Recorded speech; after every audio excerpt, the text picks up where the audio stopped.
This is the Page Publishing Book Club. How you doing? I'm Alice Stockton Rossini. When D.P. Turner was 13 years old, he hiked the Appalachian Trail, and he was hooked not only on hiking, but on the trail that runs the entire length of the East Coast. He has had some amazing experiences that he finally found time to write about when he broke his ankle. The name of his book, Almost There, A Path Quite Different.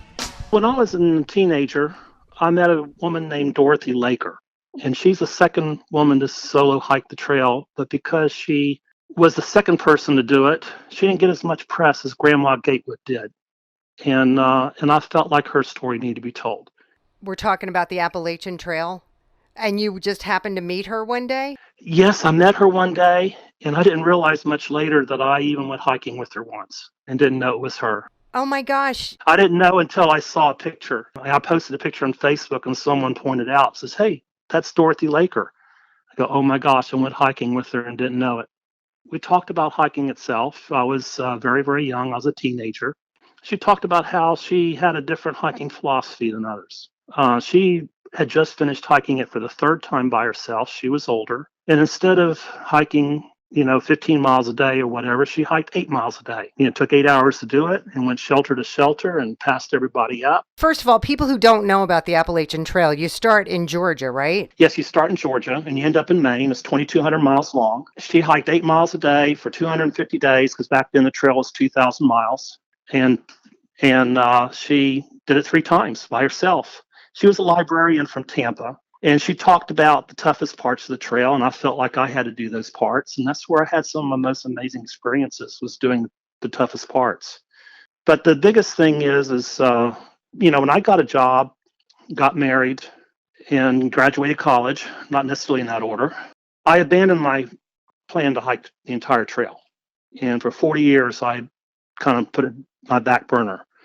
And then a high school classmate found me on Facebook. He had heard about my experiences, and for 40 years he had been wanting to hike the trail but felt like he needed a guide. And so he talked me and coerced me actually into hiking that trail again.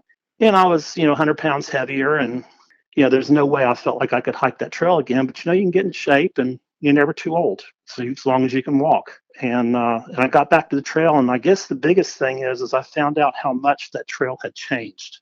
I thought I was a hiking expert. But a lot of the book discusses the millennial generation who dared to question old ideas and bring fresh thinking to hiking. And a lot of philosophies have changed. Back in the 70s, everybody stayed in shelters. Now nobody does. I was kind of thinking, what in the world were we all thinking back in the 70s? Because, the shelters provide all kinds of problems. And technology has made everything possible. Social media had changed the trail because people can exchange ideas in a faster way. And the millennials themselves are quite a peculiar generation. But I learned to enjoy meeting them and talking with them and learning from them. Older generation have a lot to learn from them. Yeah, I agree with you 100%. So if you're not staying in the shelter, what are you doing? You're bringing your own camping stuff? Is that what you mean? Yeah, you bring a tent. Tents have gotten lighter. They've gotten better. There's some innovations in tenting that I do describe, using trekking poles. Trekking poles are new. You used to carry cut off a stick and go walking. Now you have trekking poles. And instead of bringing tent poles, you're carrying trekking poles. Why not use them? It's no longer a canteen. You have a water bladder. There's lots of new technologies that change everything. In a way, I kind of felt like I was Peter Pan returning to Neverland 40 years later and finding that someone had done a makeover on it. So I hope, DP, that you're sharing this book with hiking groups, maybe the Appalachian Club. Yes, and through social media, and I'm a member of Florida Trail Association, and I'm kind of sharing the book with them. I found that get the greatest feedback from people my age in the 60s who don't think they can hike the trail, and I've always wondered what the trail was like. But experienced hikers have told me that they found a lot of humor in the book, and I try to make it funny. And this big part of the story is that there are people that are like point A to point B type people, and there are journey people. And before I broke my ankle, I was kind of a point A to point B person, and I learned to be a journey person. And in a way, that's what Dorothy Laker taught me. I learned 40 years later the wisdom of her words, that there was a lot to be said about being a journey person and just enjoying the journey. And when you're older, you just don't know how much hiking currency you have left and when you have spent your last dollar. Go out and do it now while you can. Don't keep putting it off. And you don't have to hike the whole trail. Just hike parts of it. And that kind of sets me apart. A lot of books, people say, "Oh, I made it from Georgia to Maine and everything else." And I try to kind of steer people away from having to feel like they have to do that because they miss so much. If you want to go from Georgia to Maine, take I-95. Nice, DP. I couldn't agree more. An American Airlines pilot, Tom Lockey, writes a tribute to his dad, also a pilot who got him started in aviation when he was about 2 weeks old, took him on his first flight on his private plane. He also wrote, "Come fly with me," to show his kids it's okay to dream big and follow your passion. So it is basically a fictional flight across the United States, seen through the eyes and the imagination of a small boy and future aviator. It is a cross-country trip from coast to coast, and the narrator slash future aviator is basically, describing what he's seeing as he's flying from point A to point B. Geography and talking about what things look like from the air. And story basically finishes with his mother telling him to turn the lights back on in the living room and come into the kitchen because dinner's ready. Oh, nice, Tom. So what are some of the things you've seen from the sky that are just amazing? Different mountain ranges and the sunrise and the sunset kind of puts you in your place and makes you realize how magnificent the world is that we live in, and how tiny we as individuals sometimes can be. Did you ever have a scare? No, you talk to pretty much any pilot that flies professionally, and it's not so much that you have a scare because you're just trained and trained and trained to deal with things. It's just you have issues you have to deal with, and you go about your business taking care of them. And I know it's not the answer that most people want to hear, but that's the truth. It feels like everything's programmed and you're just kind of sitting there making sure everything goes as planned. Right. And as we like to smile and say, you're not paying me to sit there and watch. You're paying me to take care of things when it doesn't go as planned. So that's the big difference. But there's more to it than obviously there's a portion of your flight that you're monitoring a lot of stuff, but there's a lot of stuff you have to do before and during and after and all that stuff while everybody's in the back enjoying themselves. Yeah. Have you enjoyed this? Are you going to miss doing this when you retire? Um, I have flown professionally for 42 years. So I think I've filled the square, and I'm okay with it. And I always kind of have to look back and chuckle. My father and people that went before me have always said, "Oh, you'll know when it's time." And I never got that. And then magically one day I was like, it's time. So that's kind of what happened with that. And in the interim, I bought a small airplane, and I'm actually training the third generation of family pilot right now. Is that the way it goes? No pressure, right? No pressure? No, no, no. In fact, my youngest daughter was a flight attendant with American Airlines, and she just came to me one day and she said, I'm going to hang this up and I'm going to go get my pilot's licenses. And I was like, good on you. If that's what you want to do, I know you'll do great at it. When you get on the airplane, like, you should hand this book out to everybody on the plane, or at least to all the kids on the plane, right? Well, that would be great, but I'm trying to speak with the folks that actually supply the books at most of all the airports, and just try and make some connections through aviation to start with, and then kind of go from there. And we have a couple of local bookstores that I think I'll approach and chat with, and as well for me anyway. Writing a book wasn't about making a lot of money. It was about getting a story out, and if it goes somewhere, great.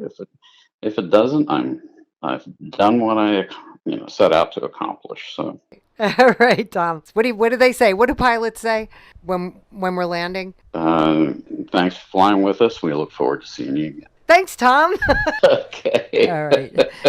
Jean Winford Bernard Hicks is an educator, so she's well aware of that first day of school and how exciting and scary it can be for kids and how important family support is. But she imagines a first day that transports the whole family into another realm in her book, Have You Seen My Teacher? I had a grandson, my first and my family used to, make a big deal out of the first day of school, which can include breakfast or taking the baby to school and I'm saying baby, but some of these people are in high school now and some have graduated from college. So some of them are grown, but we've always done this and everybody would share their stories about school, when they went to school, what they remember about school, their favorite teacher, and so I thought it would be interesting to write a book about it. And I literally just woke up one morning and wrote the book. Just like that. Just like that. Have you seen my teacher? Have you seen my teacher? The family takes the baby to school. My grandson's name is Ryland, so he's the main character of the book. And the family takes him to school, and as they're looking for his classroom, they run up on surprises throughout the day before they finally find his room. And everybody, family, extended family, grandma, grandpa, great grandmas, great grandpas, mom, dad, so quite a few family members, aunts, uncles, take him to school because it's a big deal. It's first day. As they're looking for his classroom, they run up on a few surprises of their own. The family members do, not the baby. Like they open a classroom door and one of the great grandparents sees their teacher. And then they turn into a child and enter into the classroom. Get out. Love that. It's like a fantasy. Yes, like a fantasy. Yeah. So my grandson, Rylan, literally gets to see his great grandparent when they were a child and what their classroom looked like and what the teacher looked like and what a lesson would sound like and look like and what their desk looked like, what they wore, because he's only hearing it on the first day of school every year when the family would celebrate every time a child was going off to kindergarten or first grade, or it got a little embarrassing for the high school students, but they talked about it when they got to college. The moral of the story is that school is, one, that it's fun, and two, that school, even though it's always evolving, there are some mainstays about school. Like the first day is exciting because you really don't know what to expect. But there's always going to be a teacher. There's always going to be a classroom. There will be things in that classroom to get the child excited about being there. There will be people in the building to greet the child and let the child know this is going to be a great year. And I think that's even more important now that people have not been in school for a while. I think they've missed it. They've missed the socialization. They've missed the community. They've missed the gathering. And I don't think they knew how much they would miss it until they didn't have it. I think you're right about that, Jean. Thank you so much. Great timing on this book. All right, we got to take a quick break, but we're coming right back. This is the Page Publishing Book Club. Attention all authors. Page Publishing is looking for authors. Have you written a book and want to get it published? Page Publishing will get your book into bookstores and for sale online at Amazon, Apple iTunes, and other outlets. They handle all aspects of the publishing process for you: printing, cover art, publicity, copyright, and editing. Call 800-204-6099 now for your free author submission kit. That's 800-204-6099 for your free author submission kit. We're back on the Page Publishing Book Club. I'm Alice Stockton Rossini. A school counselor sidelined by 3 back surgeries, Paula Garing-Keevish writes children's books now, and her first published book is entitled The Big Adventures of Little Lucky, book 1 of the Rescue series.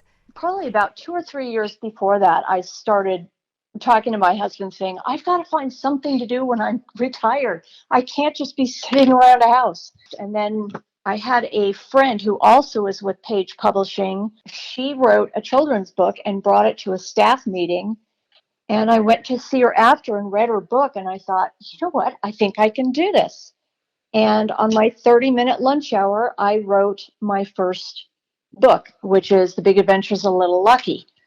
And it took me the 30 minutes to write it, and they only made 2 corrections. They capitalized one word that I didn't capitalize, and they changed the punctuation on something, and that was it. Wow. Yes. So we found out that there was this dog, Lucky, that had been abandoned. It was during the housing crisis, and his previous owners had up and left the house. They left Lucky outside in the summer heat, which, as you know, Las Vegas gets quite hot. So it was well over 100 degrees, and a cat and a bird inside. They had left some food and some water, but everything was empty. You know, we had already have another dachshund. And so my husband went to see him and instantly fell in love and was like, he's coming home with us. And he was 8 pounds when we got him. And ideally, his weight should be 18. So my vet, he was like, Paula, he maybe had a week left to live. Just an amazing, amazing little dog. So sweet. So I did physical therapy on him at home 3 times a day for 8 months. And we did the acupuncture, started at 3 times a week down to once a week. And he came almost all the way back. The only thing is people would look at him and say, he's got a little sway in his butt, you know, looks like he got into some beer or something. That's book 1 of the Rescue series. That's Lucky. Gunner is my second book, which is also out right now. He's also rescue, obviously. So I've written a total of 12 books, 7 rescue dogs or cats that we've had. He didn't have a name, no shots, had never seen the light of day, had never been held. They guesstimated him at about a year old. He was squashed into a kennel with 2 other dogs, put in the back of the closet. And there was a kid that they said that went up to that cage every day and just banged on the cage. Oh my goodness. You can't believe what people do. How are you telling people about your books? Actually, the first school that wanted me to come in and I'm actually going to be reading a portion of the book. 2 students, I'm going to be in their library rotation. So that works because it helps with reading. I'm going to do the empathy and compassion lesson with them, which comes into play the social, emotional component that children are lacking these days. And as you know, we've seen that if children don't learn empathy and compassion at an early age, those are some of the ones that we hear in the news down the road, because that's where they first attempt some of their scary stuff. So this will help with us detecting those kind of kids, that maybe we can get them some extra counseling, give their parents some input on what's going on, and maybe curb some of that. Nice, Paula. Excellent way to combine your book with a really solid message. Looking forward to the rest of the series. Catherine Hart started writing as a teenager to help her gather her thoughts and express her feelings, and now she shares some of her life's journey through poetry in her book, The Light at the End of the Tunnel. So it's a poetry collection about the trials that I faced throughout my life. It also talks about perseverance and positivity. And there's also a chapter about life lessons that I've learned after my divorce. depression and divorce and abusive like relationships, anxiety, the death of my dad. So that was a tough one too. So These are poems that you've written over the years. yes, since I was about 14. Do you want to read one to me? Okay. All right. I have one called Thankful. Um, Thankful for this day. Thankful for being able to get away. Thankful for a beach vacay. Thankful for friends. And most importantly, thankful for all my family. Thankful for coffee, beer, and tea. Thankful for chocolate, wine, and cheese. Thankful for music, art, and TV. Thankful for you. Thankful for me. Thankful for the state in which I live. Thankful for God and the grace He gives. Thankful for water that flows. Thankful for everything I know. Thankful for travel and cars that go. Thankful for breath and life. Thankful for tears and strife. Thankful for freedom of choice. Thankful for freedom of voice. Thankful that you can be you and I can be me. Thankful for the strength inside of me. And that's it. Nice. Is that a new one? Um, I wrote that about 2 years ago. So when I read your book, do you tell me where these poems, what inspired each one? Um, yeah, it's pretty self-explanatory when you read some of the poems. It tells you like exactly what I'm going through, like depression or like waiting for a spouse, um, things like that. Judgmental eyes, people that judge people I don't like. Um, Difficult relationships, and yeah, I write about my scars that I have on my body, scars on my heart. I write about positive body image. That's a good one. That's a tough one. Yes, that's very tough. I don't think there's a woman on the planet who doesn't go through a body image issue at some point in her life. Yeah, and it's ongoing. It's day in, day out. Sometimes you're like confident, sometimes you're not, and yeah. Sometimes you don't care. I don't care what anybody thinks, and then you care what everybody thinks, and yeah. Yeah, and then you get really self-conscious sometimes, and you want to impress somebody. It's like, so it's constant struggle. Yeah, I feel you on that. So, is there a place to share your poetry with other people? Not yet, just my friends and family, but I'm looking at trying to maybe like find somewhere that I can read poetry or something like that. So, yeah, I'll keep that in mind. All right, Catherine, thank you. If fear is stopping you from realizing your dreams, Iduwu Katila has written the book for you. It is entitled Create a Desired Future by Working on Your Own Dream. He draws from his own experience coming from Nigeria to Minnesota, where he runs a nonprofit for African education. Some people, in America and in Africa, I'm from Africa, and I'm from Nigeria originally. So when I got to America, I discovered exactly what is happening here is what is happening. It was what is happening in Nigeria where I came from. People have a lot of potentials, but for the mere fact that the fear of unknown, they don't know how they are going to do it. What am I going to eat tomorrow? How am I going to pay my bills? So that one facilitates a lot of people to be working 24/7. And believe you me, if you are working 24/7, regardless of your salary, regardless of your position, you cannot make fortune unless you are a CEO. And a CEO is not an employee; he is an entity on his own. So the idea of writing the book is just if you have any potential, any dream, anything that you think that can take you forward, how can you do it? The way to do it, and what's the essence of doing it? And for you to have the comparison between what you are doing now and what you are destined to do, what you are, fortunate to do, or what you have capability to do. Because at least you will believe me, a lot of people are going to work in America, even around the world, that they are not happy. They are just going to their places of work every day, not because they like it, but because situation warranted, they need money. They have to pay bills. So the essence of this book is just to open eyes. It has some examples and like word of encouragement, how you can jump from one point to the other, how you can transit from your paycheck $20 per hour to become your own boss. Those are the things it is, and it's an encouraging. I even use myself as an example there because initially when I in Nigeria undergraduate, I did plant science.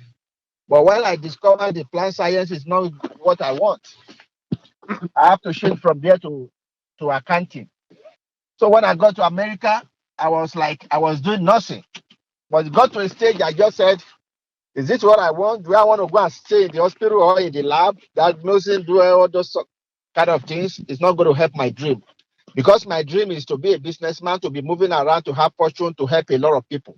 That was the reason, that was what gave back to my non-profit charity organization, which I'm doing currently. I'm helping here in Nigeria, in Africa, to get books, to get hospital materials, and to give scholarship, which I've been doing since 2015.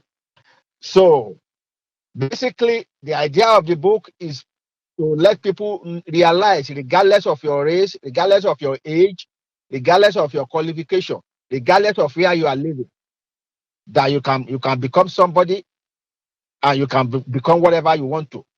And to let people know that the idea of going to work is not for you to be going to work forever. It's for you to steal an idea from what you are doing for your boss. When you steal that idea, it's an idea for you to be able to create your own.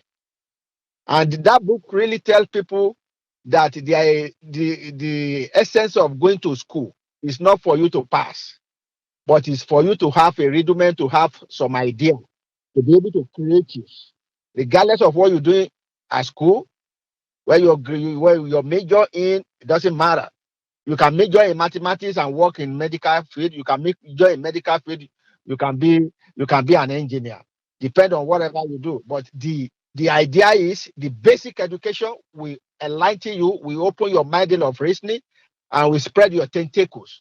Those are the reasons, those are what the books are. And I have been seeing a lot of testimony because a lot of people are reading it. A lot of people you don't even know, what to do. All right. Great advice, Aduwu. Thank you. And thanks to all of our authors. Great stories, great examples of what you can do if you put your mind to it. Come on, you can do it. Download the podcast at 710WOR.com or come back next week, same time, same place, for the Page Publishing Book Club.